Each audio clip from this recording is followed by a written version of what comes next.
Kia ora everybody, and welcome back to Civ 5. Today I've got sort of a part 2 of a previous video, but actually the two of them stand alone and are quite related. Today I'm talking about my top tips to win on Deity. I'm not specifically looking at the tech tree, which is what I did in my previous video, so if you're interested specifically in what techs to do, check that out in the description. But otherwise, I'm going to take you through some more broad tips and some more broader strategies that I use to beat the game at higher difficulties. So, without any further ado, and once you've smashed the like button for the YouTube algorithm, I'm assuming you've done that, let's move on. First up, I want to share a little bit with you about the AI, because it's important that you understand how these weird AI civs think, right? Look at them. They're so weird. They do weird things. Why are they doing this? Why is that there? Why is that there? Who knows, right? But there's some really important things you need to know. So first up, the AI will be aggressive, regardless of whether it's overpowered Poland or you happen to be spawning next to Attila the Hun.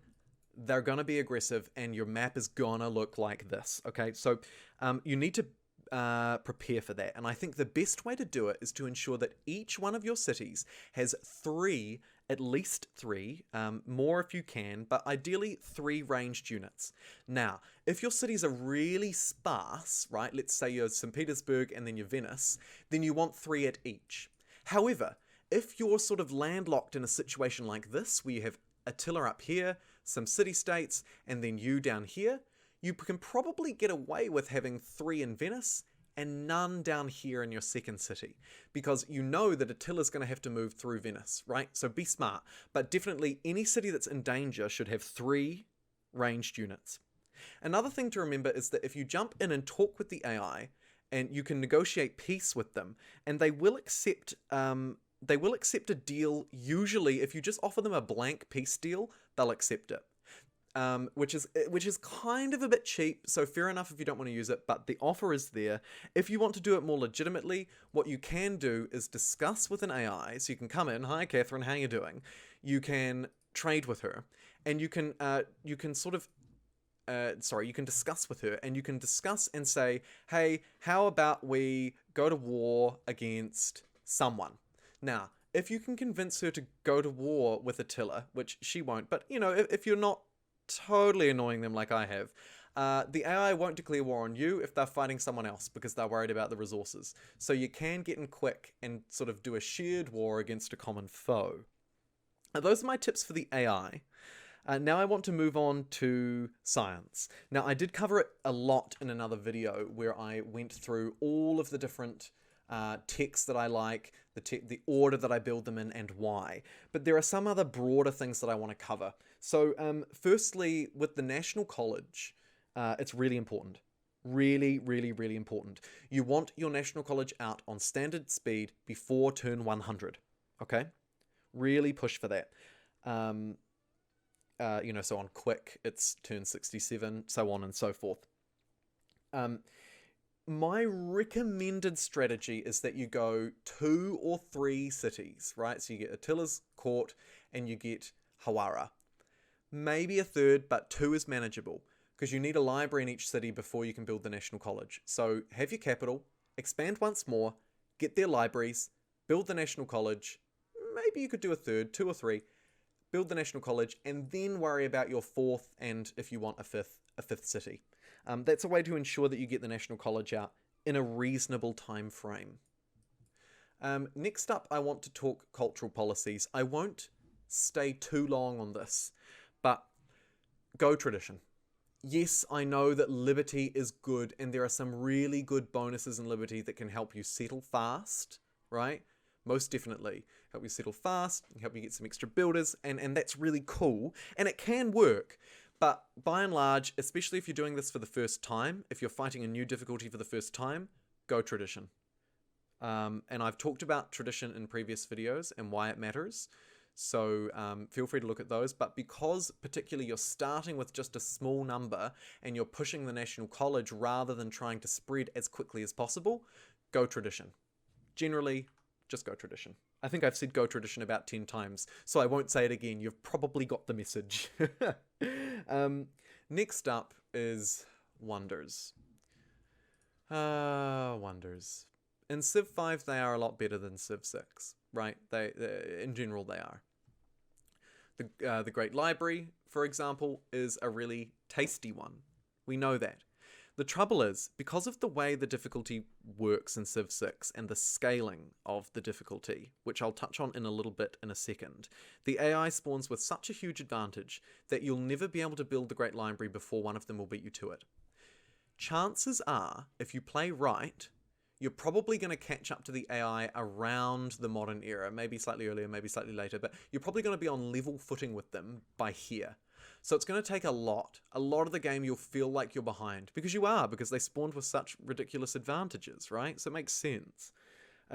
So I would ignore most wonders, even the ones that you think are fantastic and you could get. I'd probably ignore them. There are 3 in which I could maybe see you making a case for, on a case-by-case basis. Potentially the Oracle, if no one else has picked it up, but I'm reluctant to say you should rush it, but potentially the Oracle. But the 2 that you really probably do want are the Porcelain Tower, because it gives you great scientists. That's primarily what we want it for, as well as great scientist points. And so you can plop down your great scientist into an academy. That's a really early academy and generation of great scientists.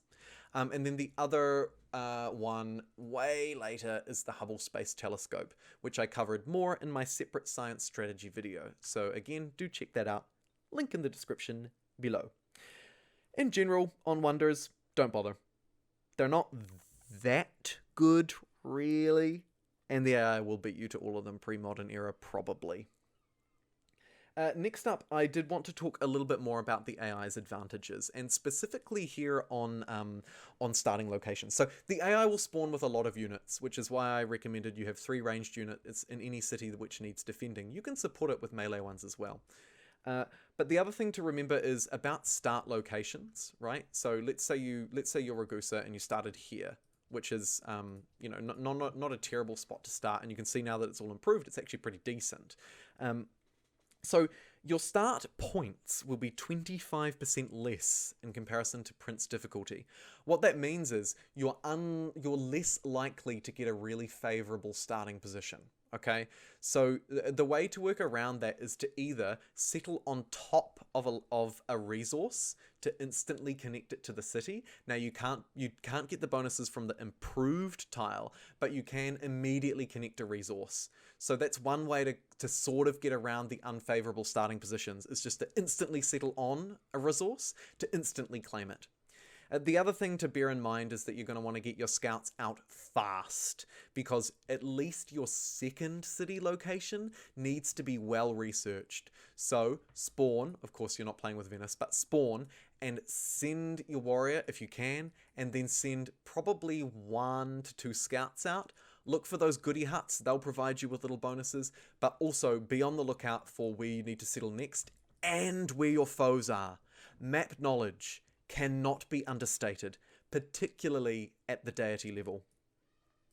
That will conclude this video. I wanted to share some of my overall insights and tips and tricks for deity to go alongside my science video, where I really delved deeply into this tech tree and discussed each of the fundamental techs that you need to rush and why you need to do them. So if you haven't seen that video, again, check it out, link in the description. To summarize what we went over today, we've talked about start locations and how strong the AI is, the need to scope them out, and how to get around some difficulties. Earlier in the video, I discussed more broadly some things that you need to understand about this guy. You need to understand the AI. You need to also understand how to defend from them. So hopefully my tips around building units and potentially bribing the AI into fighting someone else instead of you were helpful.